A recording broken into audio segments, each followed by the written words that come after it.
Haters, I'm back with another video. Pada video kali ini kita akan bahas lagi tentang MBTI. Di video kali ini kita akan bahas tentang fungsi kognitif MBTI. Langsung aja, mari kita bahas. Carl Jung adalah seorang psikolog yang menemukan bahwa setiap orang memiliki 8 fungsi kognitif. Fungsi kognitif adalah istilah teknis untuk mode pemrosesan informasi dan pengambilan keputusan berdasarkan tipe MBTI-mu, di mana fungsi-fungsi ini ditampilkan secara berbeda pada setiap individu. Setiap jenis kepribadian memiliki satu fungsi yang paling dominan atau yang terkuat yang ada pada dirinya. Dalam MBTI terdapat 8 fungsi kognitif yang dimiliki setiap tipe kepribadian. Di antaranya ada SI, SI, NI, NI, TE, TI, FE, dan FI. 4 fungsi kognitif diantaranya didasarkan pada persepsi. Maksudnya, bagaimana seseorang menerima informasi, apakah ia menggunakan penginderaan atau sensing. Di antaranya ada SI dan SI, atau justru menggunakan intuisi atau intuition. Di antaranya ada NI dan NI. Kemudian 4 lainnya didasarkan pada penilaian. Maksudnya, bagaimana seseorang membuat keputusan. Apakah ia mengambil keputusan menggunakan logika atau thinking? Di antaranya ada TI dan TI, atau justru menggunakan perasaan atau feeling. Di antaranya ada FI dan FI. Semua orang menggunakan fungsi ini, baik dia seorang extrovert ataupun dia seorang introvert. Pada setiap introvert maupun extrovert memiliki 8 fungsi kognitif ini. 4 diantaranya merupakan fungsi utama dan 4 lainnya merupakan fungsi bayangan. 4 fungsi utama terdiri dari tipe dominan, artinya fungsi yang paling sering digunakan. Kemudian fungsi sekunder, fungsi tersier, dan fungsi inferior, atau fungsi yang paling rendah atau yang paling lemah. Oke, pada video kali ini kita hanya akan bahas 4 fungsi kognitif, dan 4 lainnya kita bahas di video berikutnya. Di video ini kita akan bahas fungsi kognitif yang didasarkan pada persepsi. Maksudnya bagaimana seseorang menerima informasi dari lingkungan sekitarnya. Fungsi ini terdiri dari sensing dan intuition.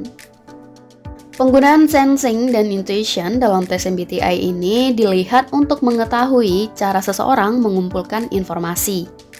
Terkadang, orang cenderung mengandalkan panca indera untuk mendapatkan informasi. Ada juga orang yang cenderung menggunakan intuisinya sebagai alat untuk memperoleh informasi. Sensing adalah kecenderungan seseorang yang lebih suka memberi perhatiannya pada fakta atau kenyataan yang ada. Oleh sebab itu, seseorang dengan tipe sensing senang mempelajari hal-hal baru dengan cara terlibat langsung ke dalam permasalahan yang sedang terjadi. Orang-orang ini menggunakan panca indera mereka untuk mendapatkan, menerima, dan mengolah informasi yang ada. Orang yang memiliki kecenderungan sensing memiliki ciri-ciri seperti berikut ini. Di antaranya, benar-benar ingin tahu faktanya atau kejadian sebenarnya seperti apa. Kemudian melihat sesuatu secara spesifik. Lebih suka mengadopsi pendekatan yang realistis.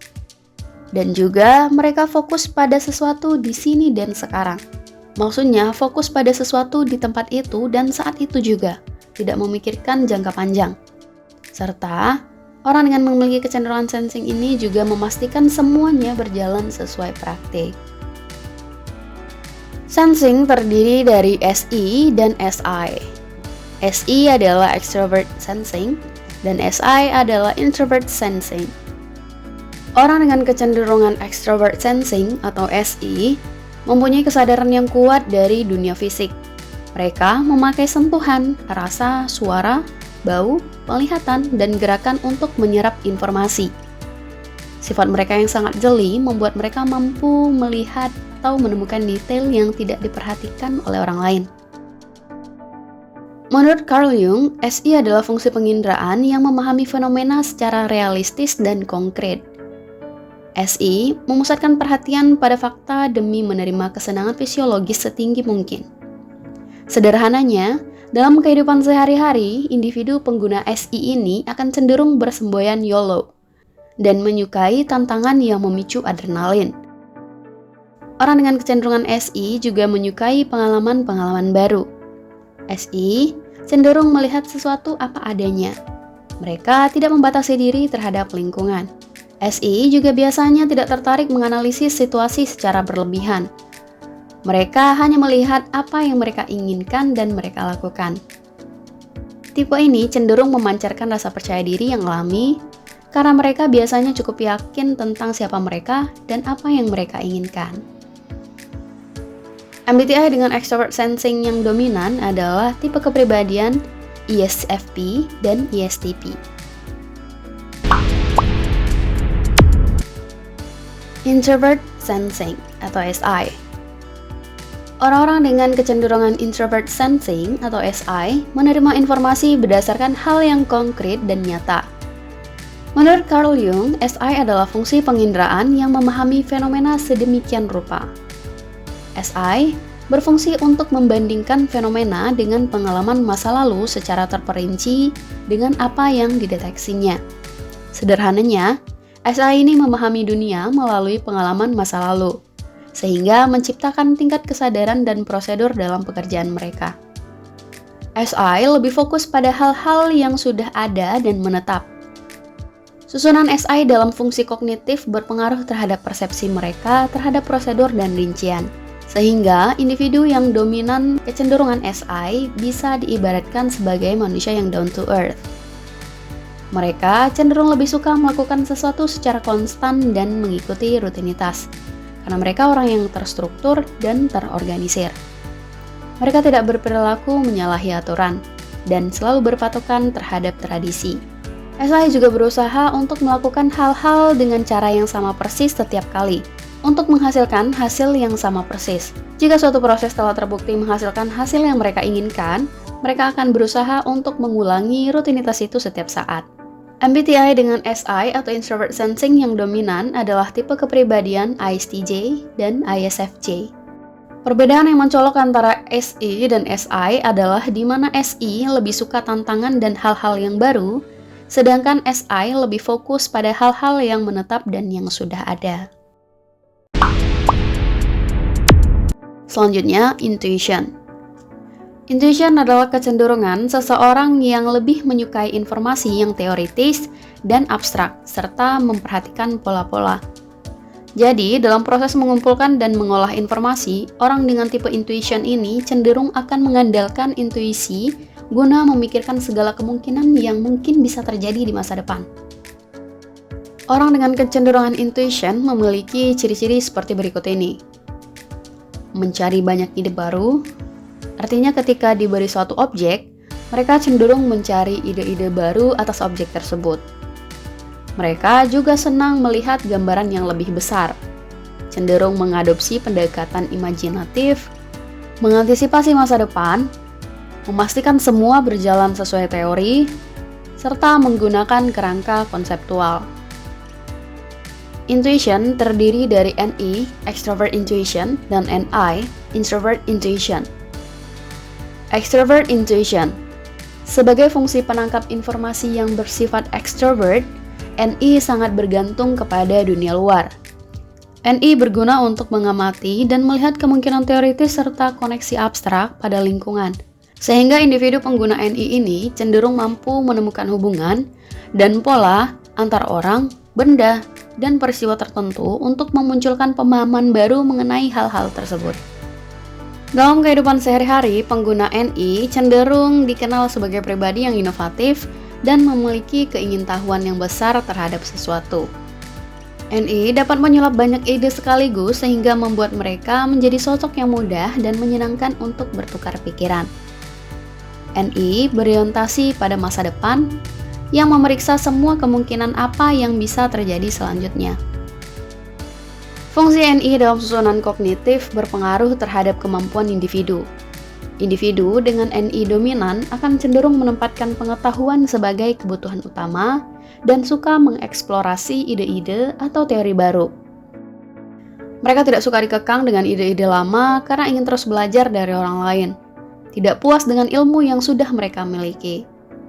Sedangkan tipe NI sekunder, tersier, dan inferior mampu menggunakan NI untuk mengeksplorasi dan menemukan pola, namun tidak secepat dan seoptimal tipe NI dominan.